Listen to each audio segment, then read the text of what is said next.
The backpack had been buried under a fallen Douglas fir for 28 years when trail maintenance worker Jake Morrison found it on August 12, 2023. Inside, perfectly preserved by the mountain cold, were 4 rolls of undeveloped film, a handwritten journal, and a letter that would solve one of Oregon's most heartbreaking mysteries. The final photograph showed Cameron Whitfield wasn't alone when she died. But on September 14, 1995, 23-year-old Cameron had no idea that her celebration hiking trip would become a fight for survival against both nature's fury and human evil. She stood in the morning mist at Mackenzie Pass trailhead, adjusting her well-worn backpack and gazing up at the towering peaks of Oregon's Cascade Range with the confidence of someone who had been exploring these mountains since childhood. Cameron was the kind of person who found peace in places that scared most people. While her college friends spent weekends at shopping centers and movie theaters, she sought solitude among ancient trees and alpine lakes where the only sounds were wind through branches and her own steady heartbeat. Her family often joked that she was part mountain goat, capable of scrambling up rock faces that would challenge experienced climbers. "You sure you don't want company, kiddo?" her father Martin Whitfield had asked that morning as he helped load gear into her aging Subaru. At 54, Martin was a retired Forest Service ranger who understood both the beauty and danger of Oregon's wilderness. He had spent 30 years keeping hikers safe and had taught Cameron everything he knew about survival, navigation, and respecting the power of nature. "Dad, I've been hiking these trails since I was 12, Cameron replied with the confident smile that had charmed everyone who knew her. "Besides, this is my chance to prove I can handle anything the forest throws at me. You taught me well." Before we continue with Cameron's story, don't forget to subscribe to 24 Hours True Crime and hit the notification bell so you don't miss our investigations into cases where the wilderness becomes a hunting ground for predators. Martin's wife, Elena, Cameron's stepmother since she was 10, emerged from their cabin carrying a thermos of coffee and a bag of homemade trail mix. At 48, Elena was a nurse practitioner who worried about everyone and everything, but she had learned to trust Cameron's wilderness skills over the years. The young woman had survived a black bear encounter at 16, navigated out of a whiteout on Mount Hood at 20, and once hiked 15 miles on a sprained ankle because she refused to be rescued. "Just promise me you'll stick to the marked trails," Elena said, giving Cameron a fierce hug that lasted longer than usual. "And check in with the ranger station every day like we discussed." Cameron's plan was ambitious but not reckless. She intended to spend 5 days hiking a loop trail through some of Oregon's most spectacular wilderness, past South Sister Mountain, around several alpine lakes, and through old-growth forests that had stood for centuries. The route was well marked, frequented by experienced hikers, and she carried enough food, water purification tablets, and emergency supplies to last a week. Her blue external frame backpack contained everything a responsible wilderness traveler should have: detailed topographical maps, compass, first aid kit, emergency shelter, sleeping bag rated for freezing temperatures, and a whistle for signaling rescuers if needed. She also carried a 35mm film camera to document her journey, planning to create a photo album of her adventure. What none of them knew was that the Cascade Range was about to experience the worst September weather system in over a decade. A freak early snowstorm that would drop 3 feet of snow in 48 hours and create conditions that would challenge even the most experienced mountaineers. At 7:30 a.m., Cameron signed the wilderness permit register at the Mackenzie Pass trailhead, writing in her neat handwriting, "Cameron Whitfield, solo hiker, 5-day loop via Obsidian Trail. Expected return September 19th. Emergency contact, Martin Whitfield." She included her father's phone number and added a small smiley face next to her signature, a detail that would later break her family's hearts when they realized it was the last trace of her optimism. The trail began gently, winding through dense forest, where shafts of golden sunlight filtered through the canopy. Cameron felt the familiar sense of freedom that came with every step away from civilization. She had always been someone who needed solitude to recharge, and the wilderness provided a kind of spiritual renewal that she couldn't find anywhere else. As a wildlife biologist about to start her first real job, she saw this trip as a bridge between her student life and professional career. By noon, she had covered 6 miles and reached her first planned camping spot near Obsidian Falls.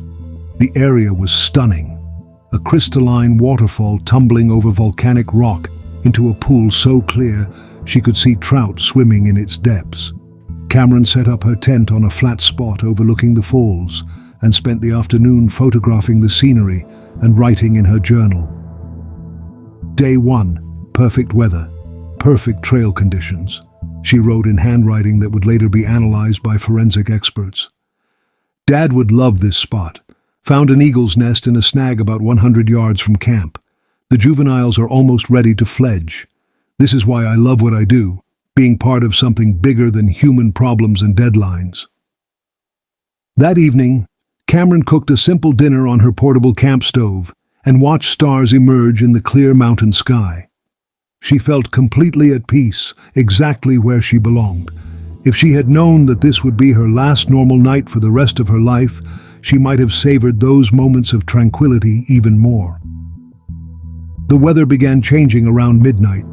Cameron woke to the sound of wind picking up through the trees and the temperature dropping noticeably inside her tent. When she unzipped the rainfly to look outside, she could see clouds moving in rapidly from the west. Thick, dark clouds that suggested a major storm system was approaching faster than any weather forecast had predicted. She checked her small battery-powered radio, but the mountain location made reception spotty.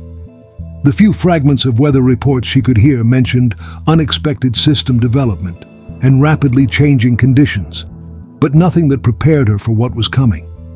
By morning, the first snowflakes were beginning to fall, and Cameron Whitfield was about to face a test that would push every survival skill her father had taught her to its absolute limit. The confident young woman who had signed the trail register with a smiley face was about to enter a nightmare that would last 3 weeks and end with her murder by the very people who should have saved her life.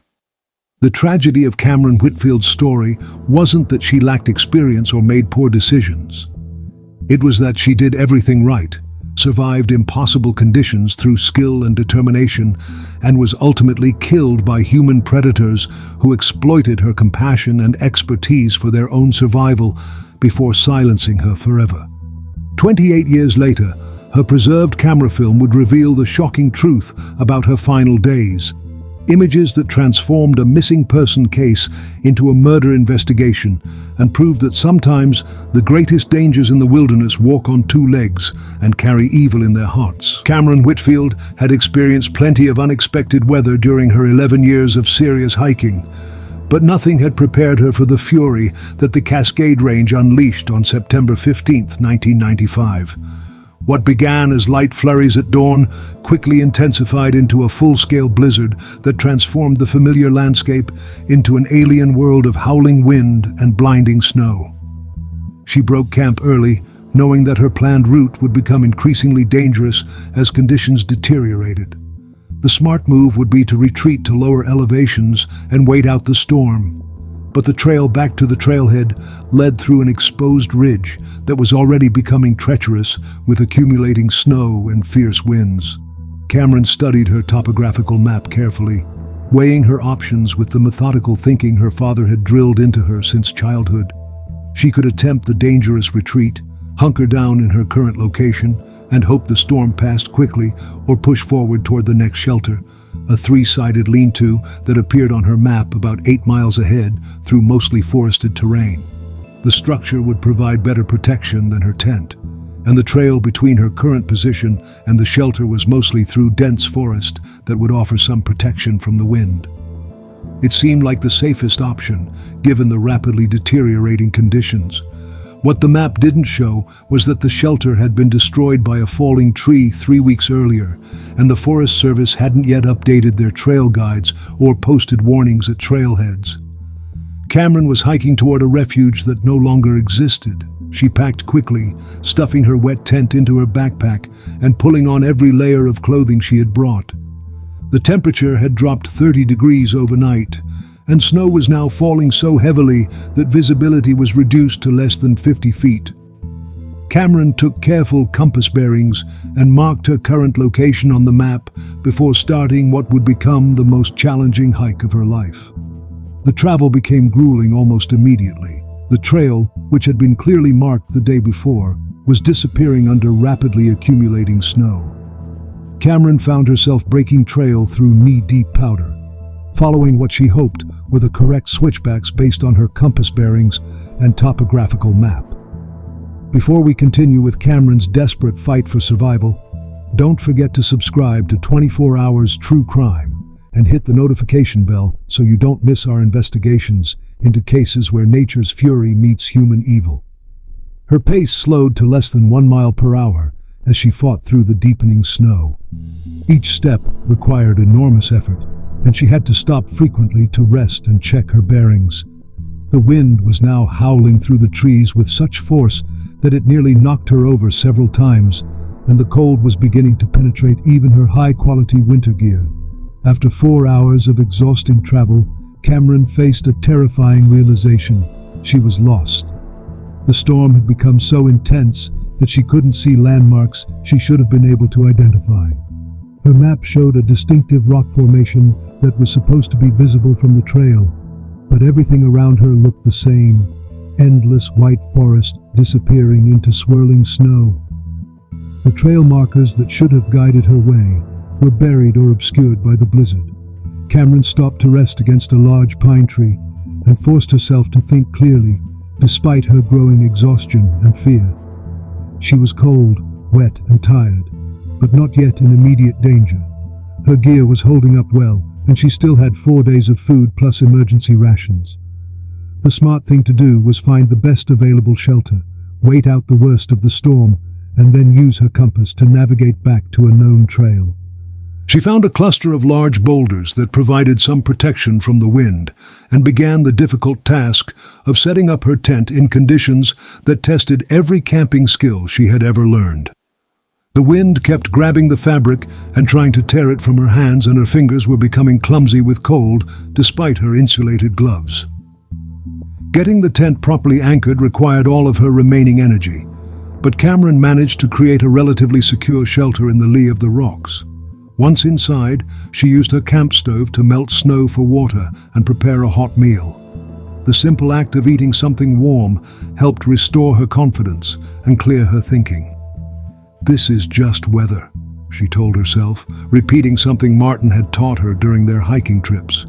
"Weather always passes. I have shelter, food, and water. I can wait this out." She spent the rest of the day in her tent, periodically clearing snow from the entrance to prevent it from piling up and trapping her inside. The storm showed no signs of letting up.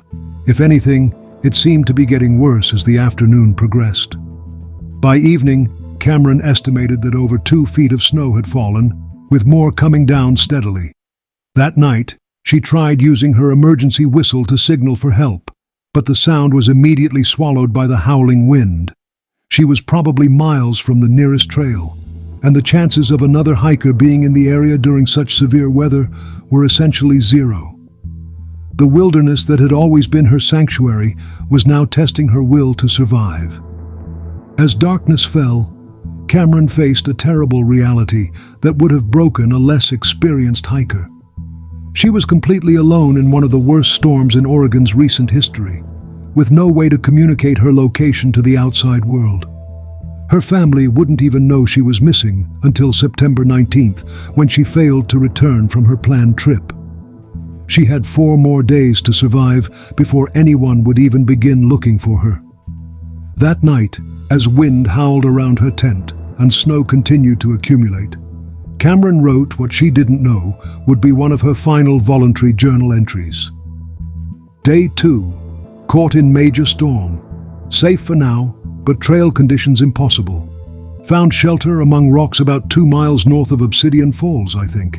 Storm supposed to pass in 24-48 hours, according to weather patterns Dad taught me. Staying put until visibility improves. Scared but not panicking. All the training Dad gave me is paying off. If anyone reads this, tell my family I love them and I'm fighting to come home. She carefully tucked the journal deep into her backpack, along with the undeveloped film from her camera and a letter she had written to her parents before the trip, thanking them for teaching her to love the wilderness. These items would remain preserved for 28 years, waiting to tell their story to investigators who would finally understand what had really happened during Cameron's fight for survival. Outside, the storm raged on, burying the Cascade Range under 3 feet of snow and transforming Cameron Whitfield's celebration hiking trip into a test of every survival skill her father had taught her. By morning, her tent was completely buried, and she had to dig her way out into a world that no longer looked anything like the place where she had started her journey. What Cameron didn't know was that she was about to demonstrate survival skills that would keep her alive for nearly 3 weeks under impossible conditions. She also didn't know that her greatest danger wouldn't come from the storm, the cold, or the isolation. It would come from the 2 men who were also trapped in the wilderness, men who would soon discover her carefully constructed survival camp and decide that her expertise and supplies were worth more to them than her life. The young woman who had everything she needed to survive nature's worst was about to encounter something far more dangerous than any blizzard. Human predators who understood that the wilderness was the perfect place to commit murder and disappear without a trace. Sometimes the deadliest storms aren't the ones that fall from the sky, but the ones that live in the hearts of evil people who prey on those fighting to survive. Martin Whitfield knew something was wrong the moment September 19th passed without word from his daughter. In 30 years as a Forest Service ranger, he had seen enough wilderness emergencies to understand that experienced hikers don't simply vanish without explanation.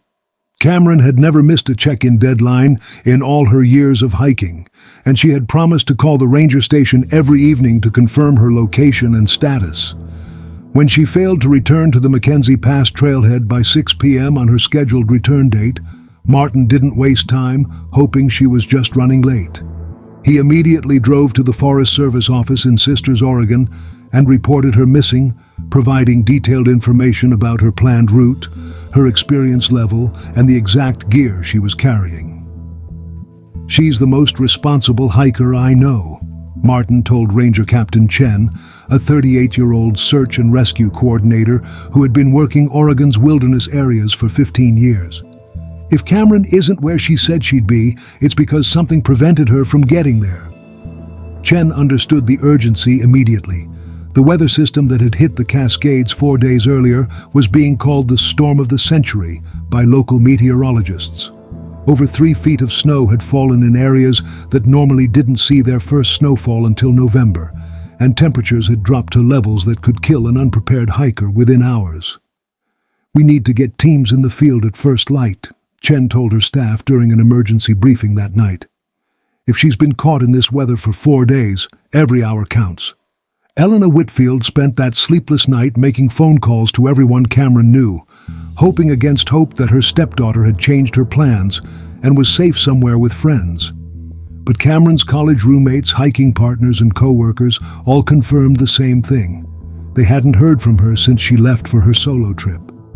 "She wouldn't just disappear," Elena kept telling Martin as they waited through the dark hours before dawn. "Cameron always keeps her promises, always." The search operation that began at sunrise on September 20th, 1995, would become one of the largest in Oregon's history. Over 200 volunteers joined professional search and rescue teams, including experienced mountaineers, tracking dogs, and helicopter crews equipped with thermal imaging equipment that was state-of-the-art for the time. Before we continue with this massive search effort, don't forget to subscribe to 24 Hours True Crime and hit the notification bell so you don't miss our investigations into cases where entire communities unite to find the missing. The volunteers came from all over the Pacific Northwest: park rangers, volunteer firefighters, climbing guides, and ordinary citizens who understood that Cameron could have been their own daughter or sister. Many had read about the missing hiker in newspapers or heard about the search on radio stations, and they drove hundreds of miles to help look for someone they had never met. Elena established a base camp at the Mackenzie Pass parking area, coordinating with volunteers and maintaining communication with search teams in the field. Despite her nurse training that taught her to remain calm in medical emergencies, she was fighting a growing sense of panic as each hour passed without news. Cameron is smart and well prepared. She kept telling the volunteers who stopped by for updates and hot coffee. She's out there waiting for us to find her. We just have to keep looking. The search was complicated by the severe weather conditions that persisted for days after the initial storm. Fresh snow continued falling intermittently, obscuring any tracks Cameron might have left and making helicopter operations dangerous. Ground teams had to break trail through waist-deep snow, and visibility remained poor in many areas due to fog and low-hanging clouds. Search dogs were brought in from as far away as California, but the heavy snow and cold temperatures made scent tracking nearly impossible. The dogs could detect general human presence in areas, but pinpointing specific locations was extremely difficult when snow had covered everything for days. Ranger Captain Chen coordinated the search with military precision, dividing the wilderness area into grid sections and assigning teams to systematically cover every possible route Cameron might have taken. They found her first campsite near Obsidian Falls within 24 hours of beginning the search, and the discovery gave everyone hope that they were on the right track. She was definitely here, Chen told Martin after examining the campsite. The fire ring shows signs of recent use, and we found some gear prints under the snow near the water source. Her tent site is clearly marked, and everything suggests she spent the night of September 14th in this location. But the trail went completely cold after that first campsite. Despite intensive searching, teams couldn't find any indication of which direction Cameron had traveled when she left Obsidian Falls on the morning of September 15th. The storm had erased all tracks, and the multiple trail options from that location meant she could have gone in any of several directions. The search expanded to cover hundreds of square miles of wilderness. Teams rappelled into ravines, searched cave systems, and checked every shelter and emergency cache in the region. Helicopters equipped with sophisticated thermal imaging equipment flew grid patterns over the forest canopy, looking for any sign of a human heat signature or makeshift shelter. Local businesses donated food, water, and equipment for the searchers. The Red Cross set up a coordination center at a nearby school. Churches organized prayer vigils and fundraising efforts to support the extended search operation. The story of the missing hiker captured the attention of people throughout Oregon and beyond, with volunteers donating money and their time to help find Cameron. After 5 days of intensive searching, teams had covered every logical area where Cameron could have traveled from her last known location. They had checked every marked trail, every established campsite, and every known shelter within a reasonable hiking distance of Obsidian Falls. "We're not giving up," Chen assured Cameron's family during a briefing on September 25th. "But we need to acknowledge that we're now looking for someone who has been exposed to severe conditions for over a week. We're shifting our focus to areas where she might have found long-term shelter, or where we might find evidence of what happened to her." The unspoken reality was becoming impossible to ignore. After a week in freezing temperatures without adequate shelter, Cameron was almost certainly dead. The search was now a recovery operation rather than a rescue mission. Martin Whitfield refused to accept that conclusion. He took leave from his job and spent the next 3 weeks hiking through wilderness areas that official search teams had already covered, calling Cameron's name and checking every possible hiding spot where she might have taken refuge.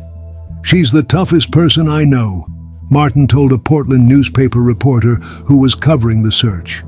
"Cameron survived a bear encounter when she was 16. She's never given up on anything in her life, and I'm not giving up on her."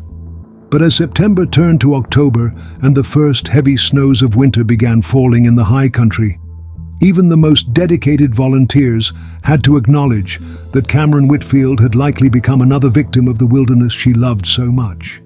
The official search was scaled back to periodic sweeps of high-probability areas, but it was never formally called off. Cameron's family held on to hope that she had somehow found shelter and was waiting for spring conditions that would allow her to hike out safely. Winter came early to the Cascades that year, and by December, The area where Cameron had disappeared was buried under 10 feet of snow that wouldn't melt until the following May. Somewhere beneath that white wilderness lay the truth about what had happened to Cameron Whitfield, a truth that would remain hidden for 28 years. The hardest part wasn't the searching, it was the stopping. By November 1995, when winter snow made further ground operations impossible, Martin and Elena Whitfield faced a reality that no parent should ever have to accept. Their daughter had vanished without a trace, and they might never know what happened to her. The official search had been scaled back to occasional aerial sweeps when weather permitted. But the massive volunteer effort that had consumed the community for weeks gradually dissolved as people returned to their normal lives. The media attention faded. The daily briefings ended.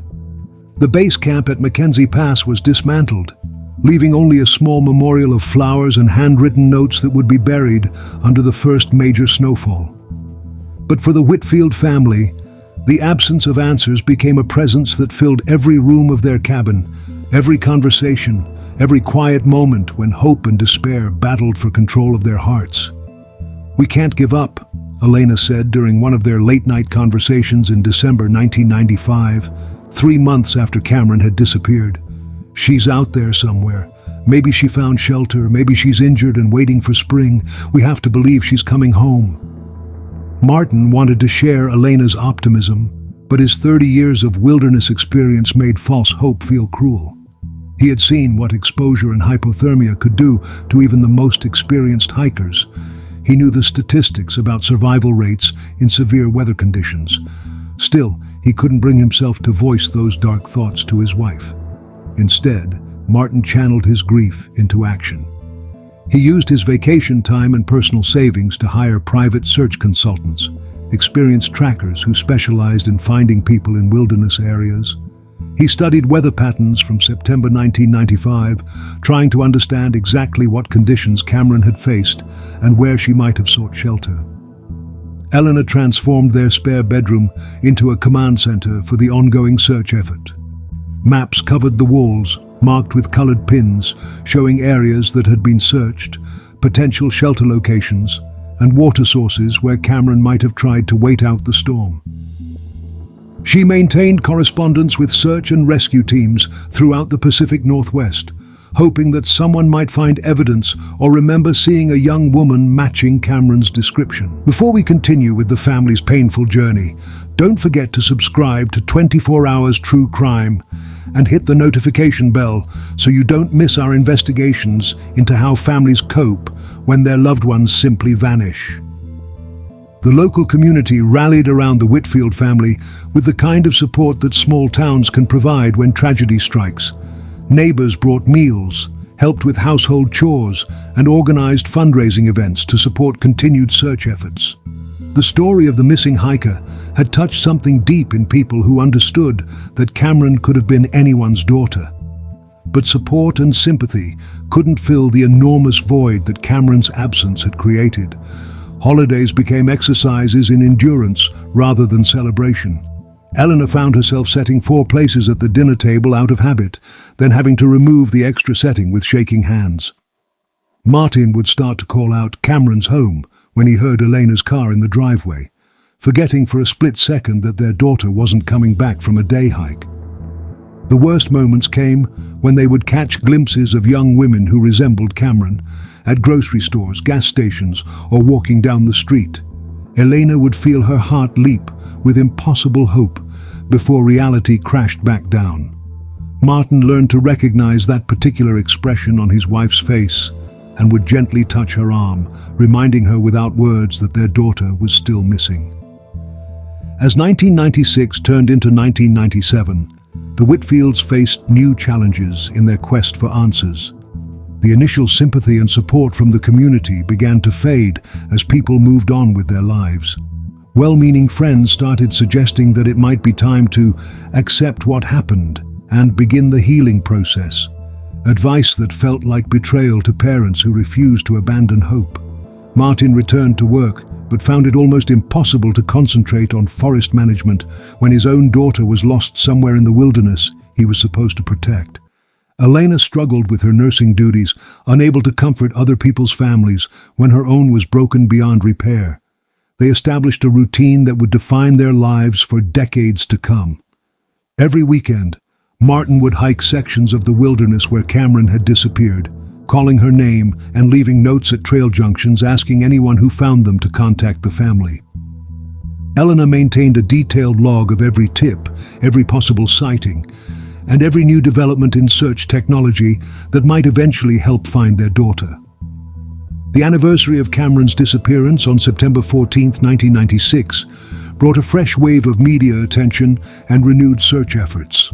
Volunteers organized a memorial hike along Cameron's planned route, and local television stations ran updated stories about the case. But the anniversary also marked a painful milestone. Cameron had been missing for exactly 1 year, and they were no closer to understanding what had happened to her. "She's 24 now," Elena said on that first anniversary, speaking about Cameron in the present tense as she would continue to do for decades. "I wonder if she's found a way to stay warm, if she remembers all the survival skills Martin taught her."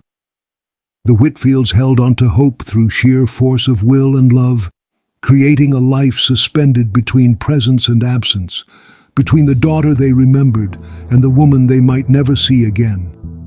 They couldn't know that Cameron's carefully preserved backpack lay buried under tons of snow and fallen timber, waiting patiently for the moment when technology and chance would finally converge to tell her story.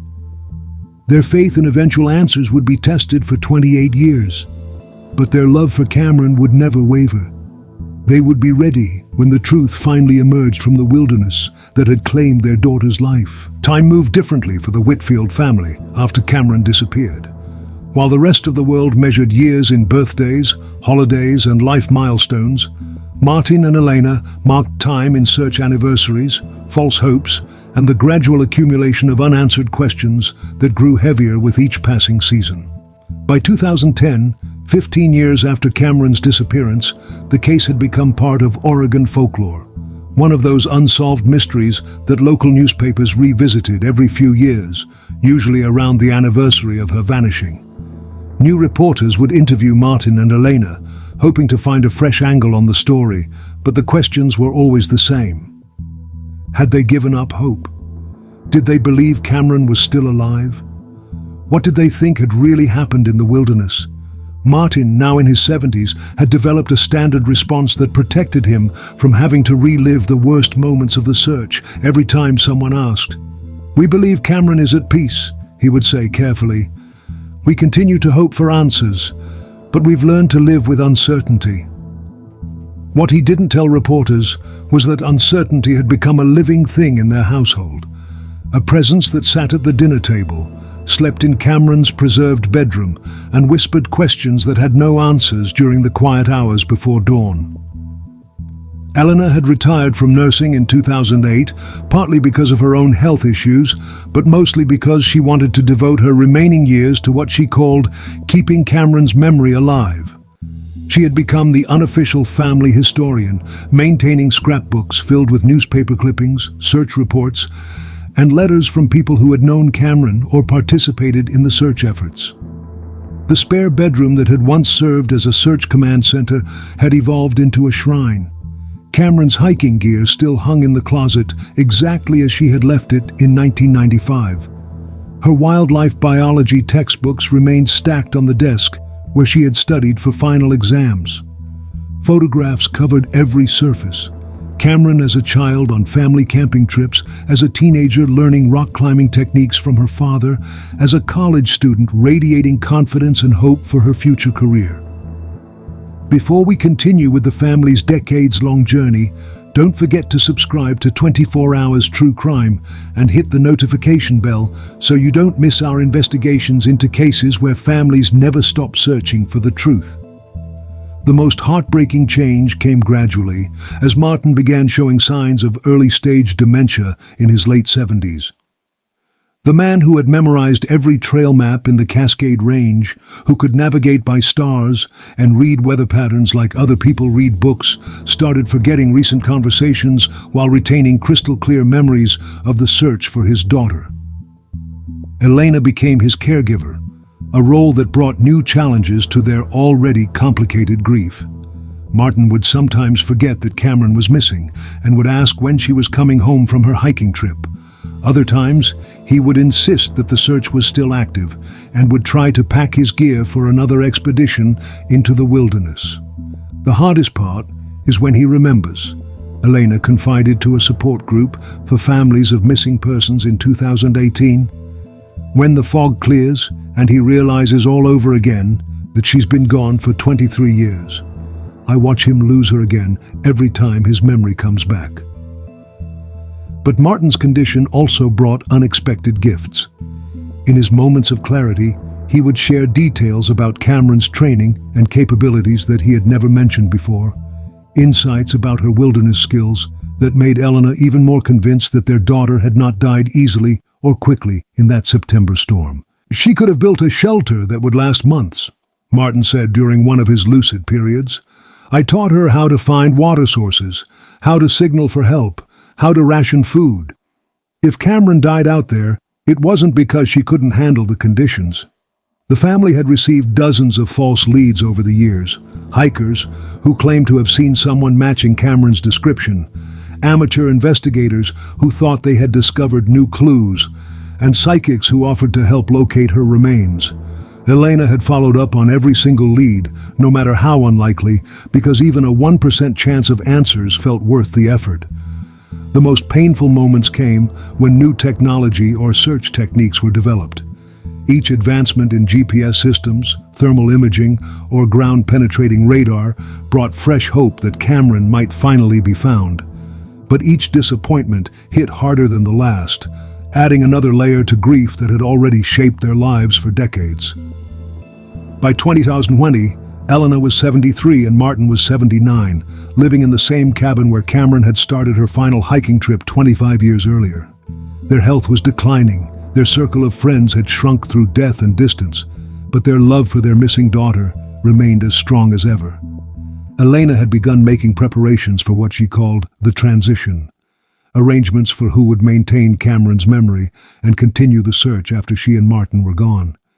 She had donated Cameron's story to several organizations that helped families of missing persons, hoping that new investigators might someday find the answers that had eluded everyone for so long. Neither of them could have imagined that answers were waiting just 3 years in the future, preserved under a fallen tree in the wilderness, where Cameron had fought her final battle for survival.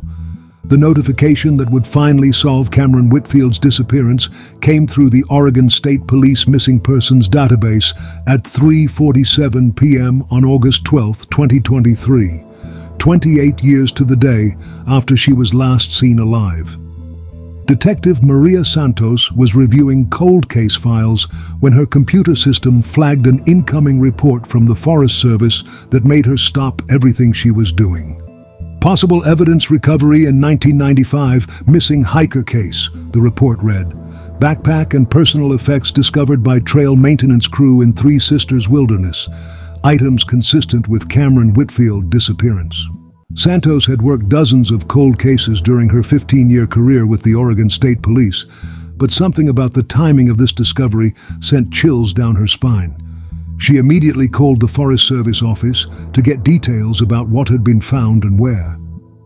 The discovery had been made by Jake Morrison, a 32-year-old trail maintenance supervisor who was leading a crew working on storm damage repair in a remote section of the wilderness.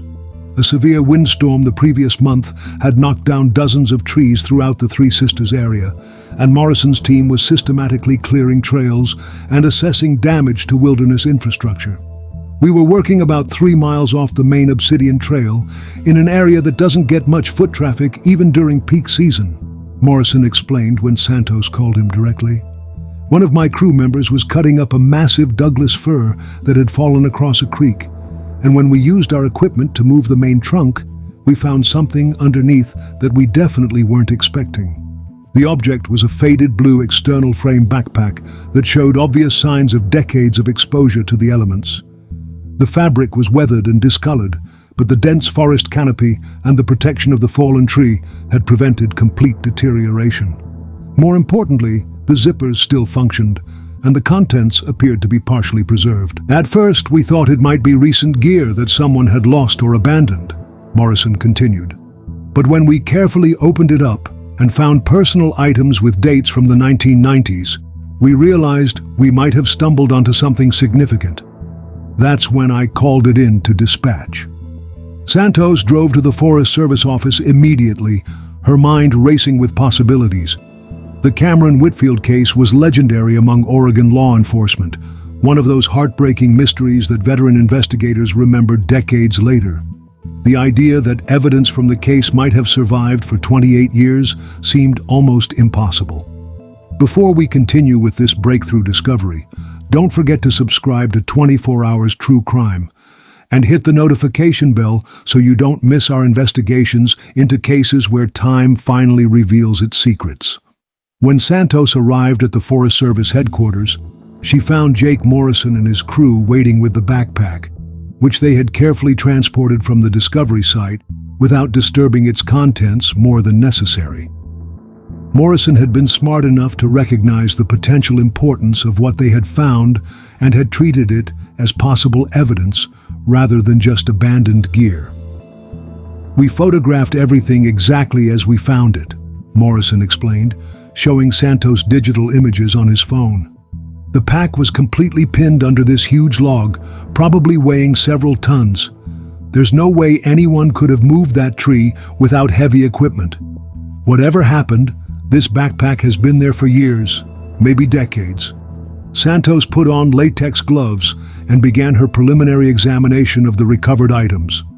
What she found was both heartbreaking and remarkable, a time capsule that provided intimate details about Cameron Whitfield's final days and potentially answered questions that had haunted her family for nearly 3 decades. The backpack contained Cameron's personal journal, with entries dating from September 14th through what appeared to be September 17th, 1995. The handwriting in the later entries was increasingly difficult to read, suggesting exhaustion, cold, or extreme stress. But the words were legible enough to reveal that Cameron had survived much longer than anyone had believed possible. Day 4. Storm finally breaking, but snow still too deep for safe travel, one entry read. Found better shelter in rock overhang about 1 to 4 miles from original camp. Running low on stove fuel, but snow provides unlimited water source. Dad always said the 3 priorities are shelter, water, fire. Have shelter and water. Working on long-term fire solutions. Also in the backpack were 4 rolls of 35mm film in protective canisters that Cameron had been using to document her hiking trip. The film appeared to be in remarkable condition, protected by the waterproof containers and the stable temperature conditions under the fallen tree. Perhaps most significantly, the backpack contained what appeared to be a letter that Cameron had written to her family. The pages were torn from her journal, and the handwriting showed signs of extreme stress. But the message was clear enough to break Santos's heart as she read it. "Mom and Dad," the letter began, "if someone finds this, please know that I love you both more than I can express. I tried everything you taught me, Dad. I found shelter, conserved food, melted snow for water, stayed as warm as possible. But the storm was bigger than any of us expected, and I don't think I'm going to make it out of here." Santos felt her throat tighten as she continued reading Cameron's final thoughts about her life, her gratitude for her family's love, and her hopes that her death wouldn't destroy their ability to find joy in the wilderness they all cherished. But the most shocking discovery was what the backpack revealed about the timeline of Cameron's survival. Based on the journal entries and the condition of her gear, it appeared that she had lived for at least a week after disappearing, possibly much longer. She didn't die in the initial storm, Santos realized as she examined the evidence. This woman survived conditions that would have killed most people. Something else happened to her after that. The discovery of Cameron Whitfield's backpack would force her family to relive their worst nightmare while finally providing some answers about what had happened during those terrible weeks in 1995. But it would also raise new questions about whether the massive search and rescue operation had been looking in the wrong places, and whether Cameron might have been saved if circumstances had been different. Truth has a way of surfacing when we least expect it, sometimes after decades of patient waiting beneath the surface of our daily lives. The film development process took place under careful supervision at the Oregon State Police Forensic Laboratory, with Detective Maria Santos watching as technicians used specialized techniques designed to recover images from film that had been exposed to decades of mountain weather. The anticipation in the sterile white room was almost unbearable as the first photographs began to appear in the chemical baths like ghosts materializing from the past. When Cameron Whitfield's face emerged from the developer solution, Santos felt like she was witnessing a resurrection. Here was a young woman speaking to them across 28 years, documenting her final weeks of life through images that would finally reveal what had happened in the Three Sisters wilderness. The early photographs showed exactly what everyone expected. Beautiful wilderness scenery, crystal clear alpine lakes, and the confident smile of a young woman enjoying what was supposed to be a celebration of her college graduation. Cameron had documented her first day meticulously, capturing images of wildlife, distinctive rock formations, and the stunning landscape that had drawn her to the wilderness for solitude and renewal. One photograph showed Cameron at the Obsidian Falls campsite, grinning at the camera while holding a trout she had caught for dinner. Her eyes sparkled with happiness and anticipation for the adventure ahead. Another image captured the eagle's nest she had mentioned in her journal, with two nearly mature juveniles visible among the branches. But as the technicians developed film from later rolls, the story told by the photographs changed dramatically. Images taken during and after the storm showed a landscape transformed into something almost alien. Massive trees bent under the weight of heavy snow, familiar landmarks made completely unrecognizable by the blizzard, and Cameron herself looking increasingly haggard as the severity of her situation became clear. "Look at this one," Santos said, pointing to a photograph that showed Cameron's makeshift shelter under a rock overhang. Her survival skills were clearly evident in how systematically she had organized her emergency camp. Sleeping bag positioned to retain maximum warmth, food stores elevated and protected from moisture, cooking gear arranged for efficiency, and tools placed within easy reach. She knew exactly what she was doing, the lab technician observed. This isn't someone who panicked or made poor decisions under pressure. She was thinking clearly and taking all the right steps to survive. Before we continue with these haunting images from beyond the grave, don't forget to subscribe to 24 Hours True Crime and hit the notification bell, so you don't miss our investigations into cases where victims find ways to communicate across decades. But the most remarkable photographs were the self-portraits that Cameron had taken using her camera's timer function. These images showed her alone in her shelter during what appeared to be the worst of the storm, looking directly at the camera with an expression that was both determined and deeply afraid. She appeared to understand the gravity of her situation, but refused to give up hope. In one self-portrait, Cameron held up a handwritten sign that read, "Day 5, still fighting. Love you, Mom, Dad." The message was clearly intended for her family, a way of letting them know she was alive and thinking of them even in the most desperate circumstances. She was documenting everything, Santos realized. She wanted people to know what happened to her, wanted to leave a record of her survival efforts. As the technicians continued developing the film, they uncovered images that revealed just how resourceful Cameron had been during her ordeal. Photographs showed her elaborate water collection system, using tarps and containers to catch snowmelt. Other images documented her food rationing strategy, with carefully portioned meals laid out on her sleeping bag. One particularly impressive photograph showed Cameron's signal fire, a carefully constructed blaze designed to create maximum smoke visibility for potential rescuers. She had built it on a rocky outcrop that would have been visible from aircraft, using green branches and wet materials to generate the thick, white smoke that search and rescue teams are trained to recognize. But then the photographs revealed something that changed everything the authorities thought they knew about Cameron's disappearance. In the final images on the last roll of film, Cameron was no longer alone. The pictures showed a second person at her shelter, a figure bundled in heavy winter clothing, positioned with their back to the camera. The lighting conditions were poor, and the images were partially obscured by falling snow, but there was clearly someone else present during Cameron's final days in the wilderness. "This changes everything," Santos told her supervisor when she called with an update on the case. Cameron didn't die alone in the wilderness. Someone else was there, someone who knew where she was and what condition she was in. A subsequent photograph showed two figures near Cameron's shelter, though their faces weren't clearly visible due to the angle and lighting conditions. What was visible was that both figures appeared to be wearing gear that was different from Cameron's carefully organized equipment, clothing that looked less suitable for wilderness conditions. The most disturbing image in the entire collection showed Cameron herself, but her expression had changed completely from the earlier self-portraits. Instead of determination and hope, her face showed unmistakable fear. She was looking directly at the camera, but her eyes conveyed a message that was completely different from her earlier documented messages to her family. "She's trying to tell us something," Santos said, studying the photograph with a magnifying glass. "Look at her facial expression, her body language. This isn't someone who's happy to see potential rescuers. This is someone who's afraid."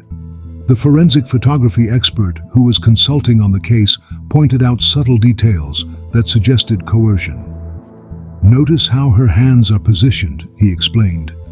"In the earlier self-portraits, she's relaxed, holding signs or making gestures to the camera. In this final image, her hands appear to be restrained or positioned unnaturally." The discovery prompted an immediate reopening of the investigation as a potential homicide case. The backpack and all its contents were sent for complete forensic analysis, including DNA testing and fingerprint examination that had been impossible with 1995 technology. Meanwhile, Santos began the delicate process of contacting Cameron's family to inform them about the discovery and what it might mean for understanding what had happened to their daughter. The developed film revealed that Cameron's journal entries weren't the only way she had tried to communicate her situation. Several photographs showed carefully arranged objects that appeared to be deliberate signals, rocks arranged in patterns that didn't occur naturally, sticks placed to form arrows pointing in specific directions, and equipment positioned in ways that suggested attempts to leave messages for potential rescuers. "She was brilliant," Santos said, studying the photographs with growing admiration for Cameron's resourcefulness. Even when she was probably being held against her will, she was finding ways to document what was happening and leave clues for investigators. The most heartbreaking discovery came in the form of a photograph that showed Cameron's final written message. Using charcoal from her fire, she had written on a flat piece of bark, "Two men, not helping. Family loves wilderness. Don't blame mountains." The message was partially obscured by snow in the photograph, but forensic enhancement techniques were able to reveal the complete text. Cameron had known she was probably going to die, but she had used her final moments to try to protect her family from blaming the wilderness they all loved for what was about to happen to her. She was trying to tell us that her death wasn't an accident, Santos realized. She wanted people to know that she didn't die because she made mistakes or because the mountains were dangerous. She died because of the people who found her. The developed photographs provided a timeline that was both inspiring and horrifying. Cameron had survived for at least 2 weeks in conditions that would have killed most people within days. She had demonstrated incredible wilderness skills, maintained hope for rescue, and continued fighting for her life even when the situation became hopeless. But the images also revealed that her greatest enemy hadn't been the storm, the cold, or the isolation. It had been the human predators who had discovered her survival camp and decided that her skills and supplies were worth more to them than her life. 28 years after she died, Cameron Whitfield had found a way to speak from beyond the grave, using her camera to document both her incredible will to survive and the evil that had ultimately claimed her life. Her photographs would become crucial evidence in solving her own murder case, proving that sometimes the dead can indeed seek their own justice. The shy, nature-loving young woman who had set out for a peaceful solo hiking trip had left behind a photographic record that would finally bring her killers to justice and give her family the answers they had sought for nearly 3 decades.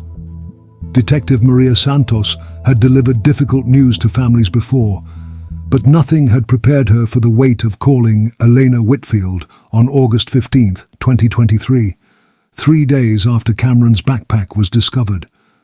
She could hear the tremor in the 76-year-old woman's voice when she answered the phone, that particular tension that comes from 28 years of hoping for news while fearing what that news might contain. "Mrs. Whitfield, this is Detective Santos with the Oregon State Police. I'm calling about Cameron's case. We've found her backpack." The silence on the other end of the line stretched for nearly 30 seconds before Elena whispered, "After all these years, what does it tell us about what happened to her?" Santos chose her words carefully, knowing that every detail she shared would be analyzed and remembered by a family that had spent decades searching for answers. She explained about the trail crew discovery, the remarkably preserved contents, and the evidence that Cameron had survived much longer than anyone had believed possible. "She kept a journal through her entire ordeal," Santos said gently. "She wrote about you and Martin constantly. Even in her worst moments, she was thinking about how much she loved you both."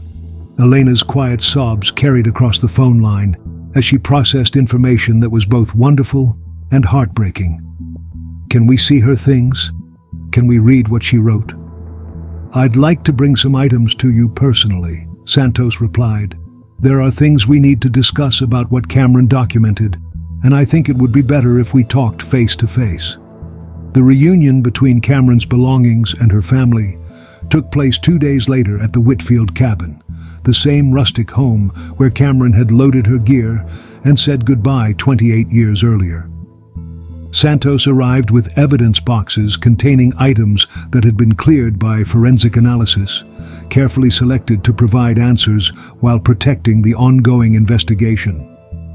Elena met Santos at the door, moving slowly but with the determined posture of someone who had been waiting for this moment for decades.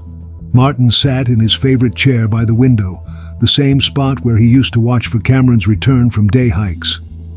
At 82, his dementia had progressed significantly, but Elena had explained the situation to him multiple times that morning, hoping he would have one of his clear moments when the detective arrived. "Is that really her pack?" Elena asked, her voice breaking as Santos placed the faded blue backpack on the dining room table. Her hands trembled as she touched the familiar fabric, running her fingers over patches and repairs that she remembered Cameron making over the years.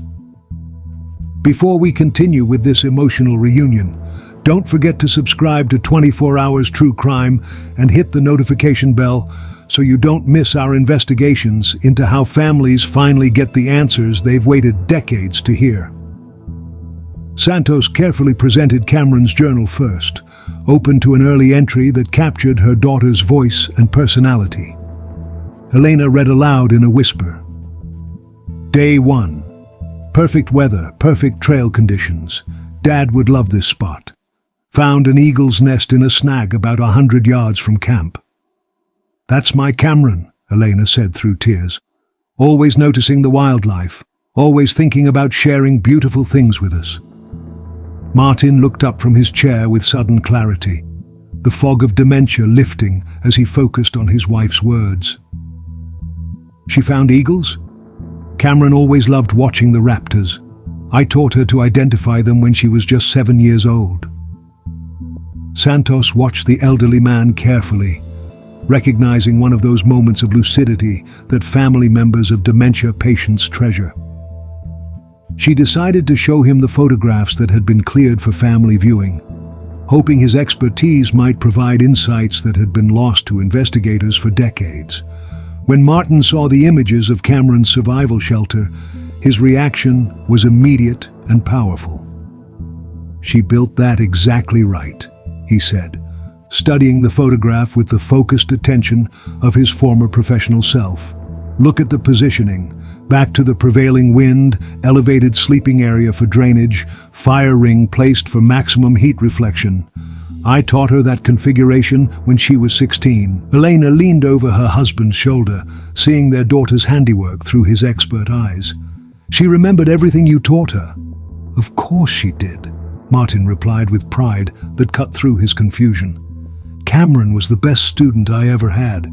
She could read weather patterns, navigate by stars, find water in desert conditions. She was trained better than most professionals. But as Martin continued studying the photographs, his expression changed. The professional ranger who had spent 30 years understanding wilderness survival was seeing something that troubled him deeply. "This doesn't make sense," he said, pointing to one of the later photographs. "Look at her gear arrangement here compared to the earlier images. She's got equipment placed incorrectly, tools positioned where they'd be less efficient. Cameron would never organize her camp like this." Santos felt her pulse quicken. "What do you mean? What's wrong with the arrangement?" Martin's explanation was devastating in its implications. Someone else was organizing her gear.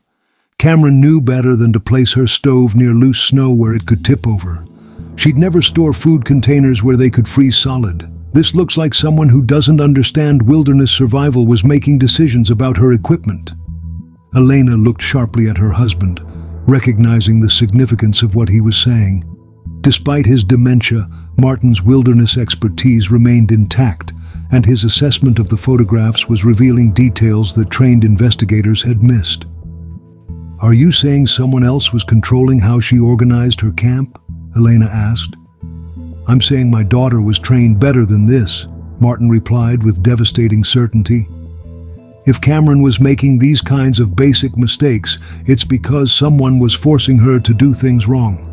Someone who didn't know what they were doing was calling the shots."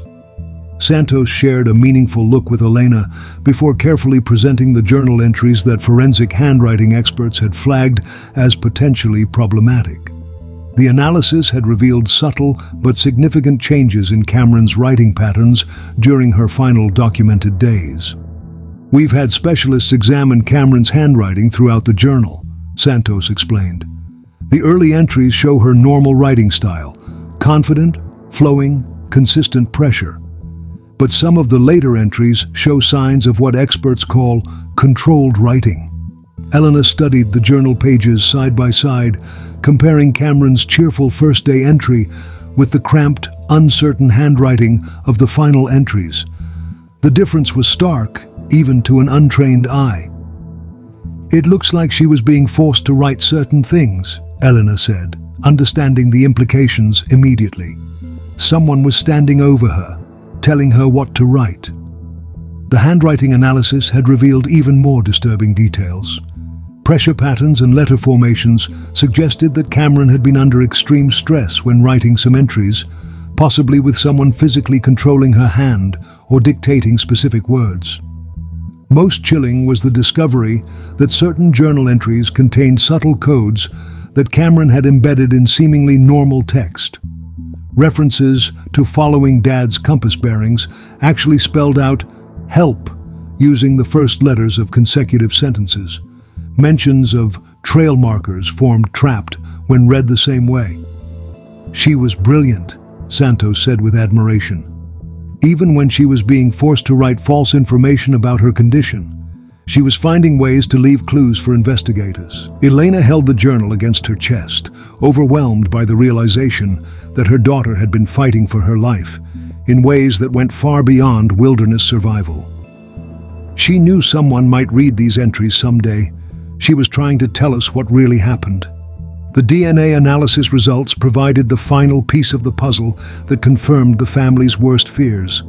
Cameron's backpack and personal belongings contained genetic material from multiple individuals, Cameron herself and at least 2 other people who had handled her gear extensively. "Foreign DNA profiles have been run through national databases," Santos explained. "We're working with genealogical experts who specialize in identifying suspects through family tree analysis. This is the same technology that's been solving decades-old cases across the country." Martin's next words hit everyone in the room like a physical blow. "I always knew someone killed her. Cameron could have survived that storm and made it home. She was the toughest, smartest person in any crisis. If she didn't come back, it's because someone stopped her." Elena looked at her husband with a mixture of grief and vindication. For 28 years, She had clung to hope that Cameron was somehow still alive, while Martin's wilderness experience had convinced him that their daughter was dead. Now, they were learning that both perspectives had been partially correct. Cameron had survived far longer than seemed possible, but she had ultimately been murdered by people who should have helped her. "My daughter trusted people," Elena said, her voice filled with both pride and heartbreak. "She would have shared her shelter, her food, her survival knowledge with anyone who needed help, and they killed her for it." The evidence was painting a picture of betrayal that went beyond simple murder. Cameron had demonstrated incredible survival skills, maintained detailed documentation of her ordeal, and continued fighting for her life even when hope seemed lost. But her greatest strengths, her wilderness expertise, her generosity, and her trust in other people, had ultimately made her vulnerable to predators who exploited her compassion for their own survival. Santos left the Whitfield cabin that evening, knowing that she was no longer investigating a missing person case or even a simple homicide. She was hunting killers who had committed one of the most cruel and calculated murders in Oregon's history. People who had turned a young woman's struggle for survival into their own opportunity for evil. Cameron Whitfield deserved justice, and her family deserved answers. Both were finally within reach after 28 years of patient waiting. The breakthrough in Cameron Whitfield's case came from technology that didn't exist when she disappeared in 1995. Genealogical DNA analysis that could trace genetic profiles through public databases containing millions of family trees. Detective Maria Santos submitted the foreign DNA samples found on Cameron's belongings to a specialized laboratory in Virginia that had revolutionized cold case investigations across the country. Dr. Jennifer Chang, the laboratory's senior geneticist, called Santos 3 months later with news that would finally solve Oregon's most heartbreaking missing person case. "Detective Santos, we have matches on the genetic profiles from your evidence," Dr. Chang announced. "2 distinct DNA contributors that we can identify through genealogical database comparison. The profiles match family trees with high confidence levels." Santos felt her heart rate accelerate as she grabbed a pen and notepad. After 28 years, Cameron Whitfield was about to identify her own killers through genetic evidence that had been patiently waiting for science to advance enough to hear its testimony. The DNA matches led to the Brennan family of Eastern Oregon, specifically to 2 brothers, Michael and David Brennan, who had been living in the region during 1995. Michael, now 68 years old, was currently serving time in the Idaho State Correctional Institution for armed robbery and assault charges. David had died in a car accident in 2003, but his DNA profile had been entered into criminal databases following his arrest for domestic violence in 1999. Santos immediately began investigating the Brennan brothers' backgrounds and their possible connection to Cameron's disappearance. What she discovered painted a disturbing picture of 2 career criminals with extensive histories of targeting vulnerable people in isolated locations. Michael Brennan's criminal record stretched back to his teenage years, with arrests for theft, assault, burglary, and drug-related offenses. More significantly, he had been suspected in several cases involving attacks on lone hikers and campers throughout the Pacific Northwest during the 1990s. However, he had never been successfully prosecuted for the more serious crimes due to lack of physical evidence and credible witnesses. David Brennan had followed a similar criminal path, with additional charges related to sexual assault, kidnapping, and weapons violations. Court records showed that both brothers had frequently worked together in criminal enterprises, particularly targeting isolated victims who were unlikely to be able to identify them or escape to report their crimes.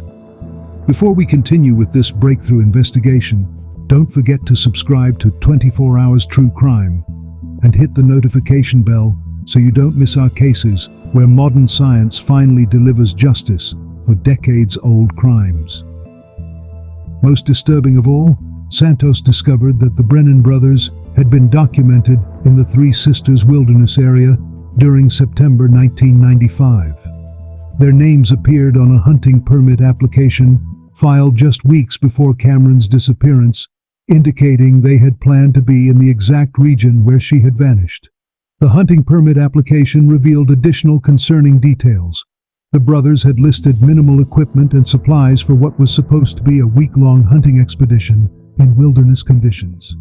Their gear list suggested they were poorly prepared for extended time in the mountains, especially if weather conditions deteriorated. They were planning to live off what they could steal from other campers, Santos realized as she reviewed the permit application. They went into the wilderness without adequate supplies, expecting to take what they needed from better prepared hikers. Santos coordinated with Idaho authorities to arrange an interview with Michael Brennan at the correctional facility where he was serving his sentence. At 68 years old and facing the possibility of dying in prison, Brennan was in a position where cooperation with law enforcement might be his only chance for any kind of consideration. The drive to the Idaho State Correctional Institution took Santos through some of the same mountain landscapes where Cameron Whitfield had fought for her life nearly 3 decades earlier. As she approached the prison walls, Santos carried with her copies of Cameron's photographs, journal entries, and DNA evidence that would finally force the truth about one of Oregon's most notorious unsolved cases. Michael Brennan looked every bit like the career criminal he was when guards escorted him into the interview room. Decades of hard living, drug abuse, and prison time had left him gaunt and weathered, with the kind of dead eyes that Santos had learned to recognize in people who had committed unforgivable acts. "Mr. Brennan, I'm Detective Santos with the Oregon State Police," she began. "I'm here to talk to you about Cameron Whitfield." Brennan's reaction was immediate and telling. His face showed no surprise, no confusion about why an Oregon detective would be asking about a name from nearly 30 years ago. Instead, he displayed the resignation of someone who had been waiting for this conversation for decades. "I know why you're here," Brennan said, his voice carrying the flat affect of someone who had long ago stopped caring about consequences. "I've been wondering when someone would finally figure it out." Santos placed copies of Cameron's photographs on the metal table between them, including the images that showed figures at her survival shelter. "We have DNA evidence connecting you and your brother to Cameron Whitfield's belongings. We have photographic evidence showing you were present during her final days. What I want to know is what happened to her." The confession that followed was one of the most horrific that Santos had ever heard, revealing details about Cameron's final weeks that were both heartbreaking and infuriating. According to Brennan, he and his brother had been attempting to leave the wilderness area when the September storm hit, but their lack of preparation and poor decision-making had left them trapped in conditions they couldn't handle. While searching desperately for shelter, they had discovered Cameron's expertly constructed survival camp and decided to take advantage of her supplies and wilderness expertise. "She had everything we needed," Brennan admitted with disturbing matter-of-factness. "Food, proper gear, shelter that actually worked. She knew how to stay warm, how to melt snow for water, how to keep a fire going in those conditions. We figured we could use her knowledge to save our own lives." But what had started as opportunistic theft had quickly escalated into kidnapping and psychological torture. The brothers had forced Cameron to share her carefully rationed supplies while using her survival expertise to keep themselves alive in conditions that would have killed them without her help. "She kept trying to signal for help," Brennan continued, showing no remorse in his voice. "Had all these clever ways of arranging rocks and sticks to leave messages for rescuers. We had to stop her from doing that. We couldn't let anyone find us."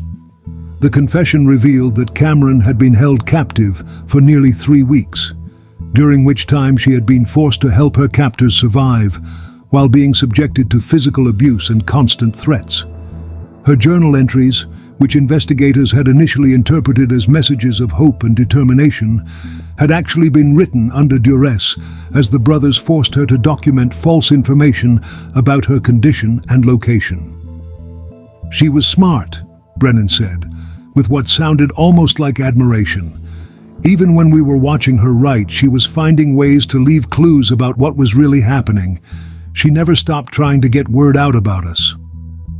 Cameron's murder had occurred when she finally attempted a desperate escape, trying to reach a trail where she hoped to encounter other hikers or find a way to signal the search teams she knew were looking for her. "My brother caught her about a quarter-mile from camp," Brennan explained with chilling casualness. "Said she was too dangerous to keep alive, that she'd never stop trying to get away from us. He beat her to death with a rock, then made me help him bury the body where no one would ever find it." Santos felt a mixture of satisfaction and rage as Brennan provided details that only Cameron's killer could have known. After 28 years, the Whitfield family would finally have answers about what had happened to their daughter. But those answers came with the devastating knowledge that Cameron could have been saved if she had encountered different people during her survival ordeal. The young woman who had done everything right, who had survived impossible conditions through skill and determination, had ultimately been murdered by the very people who should have helped her get home safely to the family that loved her. The details that Michael Brennan provided during his confession painted a picture of cruelty so methodical and calculated that Detective Maria Santos had to take breaks during the 8-hour interview to compose herself. What had happened to Cameron Whitfield during her final 3 weeks of life was worse than anyone had imagined. A prolonged nightmare of exploitation, psychological torture, and ultimately murder by the very people who should have helped her survive. "She saved our lives," Brennan said with disturbing matter-of-factness as he described the first days after he and his brother discovered Cameron's survival shelter. "We would have died in that storm without her gear and her knowledge. But David said we couldn't let her go because she'd turn us in to the authorities." Both brothers had outstanding warrants when they entered the wilderness in September 1995. Michael was wanted for armed robbery in 3 counties, while David was fleeing charges related to sexual assault and drug trafficking. They had planned their hunting trip as a way to hide from law enforcement while the heat died down, but their lack of wilderness experience had nearly killed them when the freak storm hit. "We had maybe 2 days of food and sleeping bags that weren't rated for freezing temperatures," Brennan continued. "When that storm came in, we knew we were screwed. Then we found her camp and it was like winning the lottery. Cameron's expertly constructed shelter had been their salvation, but her expertise had also made her a prisoner. The brothers quickly realized that they needed her survival knowledge to stay alive, but they couldn't allow her to leave because she would immediately report their location to authorities. She tried to negotiate with us at first," Brennan recalled. "Said she'd help us get out of the wilderness safely if we'd let her go afterward. She even offered to give us a head start before reporting anything, but David said she was lying, that she'd turn us in the minute she felt safe." The psychological dynamics of Cameron's captivity were revealed through Brennan's confession and the analysis of her forced journal entries. The brothers had used a combination of physical threats and emotional manipulation to control her, alternating between promises that they would eventually let her go and threats of violence if she tried to escape. "She was tough," Brennan admitted, with what sounded almost like respect. "Most people would have broken down completely, but she kept fighting. She'd follow our instructions during the day, then try to find ways to signal for help when we weren't watching." Before we continue with this devastating confession, don't forget to subscribe to 24 Hours True Crime and hit the notification bell so you don't miss our investigations into cases where evil exploits the very qualities that make people heroic. Cameron's forced journal entries had been part of a deliberate strategy to mislead potential rescuers. The brothers had made her write optimistic accounts of her survival efforts while carefully omitting any mention of their presence. They had also forced her to provide false information about her location, sending any potential search efforts in the wrong direction. "We made her write that she was moving toward the main trail system," Brennan explained. "But we were actually staying put in that shelter she'd built. We figured if anyone found the journal, they'd be looking for her miles away from where we actually were." The most heartbreaking aspect of Brennan's confession was his description of Cameron's attempts to communicate with her family through the coded messages she embedded in her journal entries. Even while being held captive and forced to write false information, she had found ways to leave clues about her true situation. She was always trying to be clever, Brennan said, writing things that looked normal but spelled out words with the first letters of sentences. David caught her doing it a few times and got really angry, but she'd just find new ways to do it. Cameron's photography had also been controlled by her captors, who had allowed her to document certain aspects of her survival efforts while prohibiting anything that might reveal their presence. The timer photographs that showed mysterious figures were taken without the brothers' knowledge, when Cameron had managed to set up shots while they were sleeping or away from the shelter. She was documenting everything she could, Brennan acknowledged, always looking for ways to leave evidence behind. Even when we were watching her, she was thinking about how to get word out about what was happening. The brothers had survived for nearly 3 weeks using Cameron's supplies and expertise, rationing her food while forcing her to teach them wilderness survival techniques that they used to extend their time in the forest.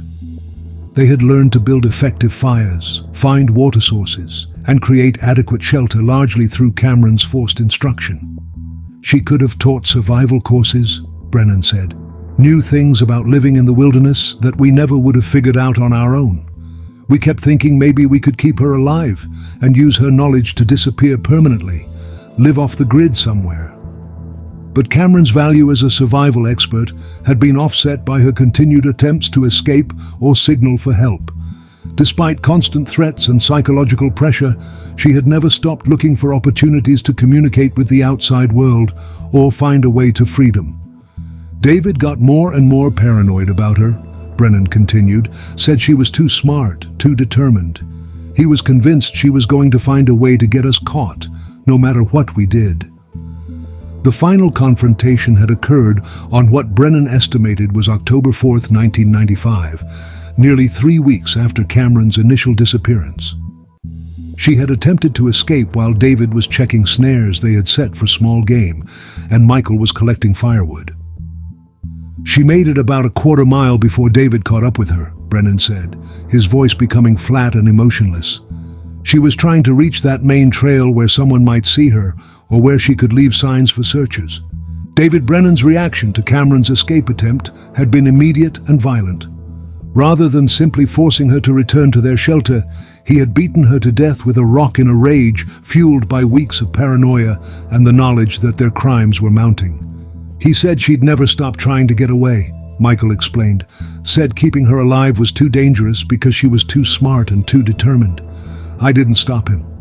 I watched it happen and didn't do anything to help her. The location where Cameron had been murdered and buried was a remote ravine about 3 miles from the main Obsidian Trail, in an area so isolated that search teams had never reached it during the 1995 operation. The brothers had chosen the location specifically because it was inaccessible to casual hikers and unlikely to be discovered even by professional searchers. We buried her deep, Brennan said. Covered the grave with rocks and logs to make it look natural. That area floods every spring when the snow melts, so we figured nature would hide any evidence. After murdering Cameron, the brothers had remained in her shelter for several more days, using her remaining supplies to prepare for their own escape from the wilderness. They had kept her backpack initially, planning to dispose of it far from the murder site, but had abandoned it under the fallen tree when they finally left the area. We thought the elements would destroy everything, Brennan explained. That area doesn't get any foot traffic, and we figured animals would scatter anything that was left. We never expected that pack to survive for 30 years. The brothers had successfully escaped the wilderness and had continued their criminal careers for years afterward, never facing consequences for Cameron's murder. David's death in the 2003 car accident had taken one perpetrator beyond the reach of justice, but Michael's arrest and imprisonment had finally put him in a position where the truth could emerge. Santos asked the question that Cameron's family most needed answered. Did she suffer? During those final weeks, was she in pain? Brennan's response revealed both Cameron's incredible strength and the brothers' systematic cruelty. She was cold, hungry, and scared most of the time. We didn't have enough food for 3 people, so she got smaller portions than us. The cold was constant because we had to conserve fuel for heat, but she never broke down completely. Even at the end, she was still fighting. When Santos called Elena Whitfield, With news of Brennan's confession, the conversation was one of the most difficult she had ever conducted. The elderly woman listened in silence as Santos explained that her daughter had survived for weeks, but had ultimately been murdered by people who had exploited her kindness and expertise. She did everything right, Santos told Elena. Cameron survived conditions that would have killed most people. She was brave, smart, and incredibly resourceful. What happened to her wasn't about survival skills or wilderness safety. It was about evil people who chose to hurt someone who should have been helped. Elena's response captured the mixture of pride and heartbreak that would define her family's final understanding of Cameron's fate. She never gave up fighting. Even when those men were holding her prisoner, she was still trying to come home to us. That's the Cameron we raised. Michael Brennan was extradited to Oregon and charged with first-degree murder, kidnapping, and multiple other felonies related to Cameron's death. At his age and with his extensive criminal history, he was facing life in prison without the possibility of parole. The location of Cameron's remains became the final piece of the puzzle that would allow her family to achieve closure after 28 years of uncertainty. Armed with Brennan's detailed confession and GPS coordinates, authorities organized a recovery expedition to the remote ravine where she had been buried.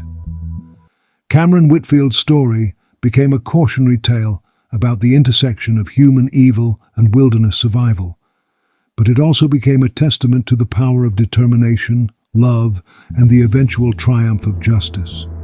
She had been remembered for 28 years as a victim of nature's fury, but the truth was that she had been a victim of human cruelty who had fought courageously until the very end. Her preserved camera and journal had allowed her to speak from beyond the grave, identifying her killers and ensuring that justice would finally be served.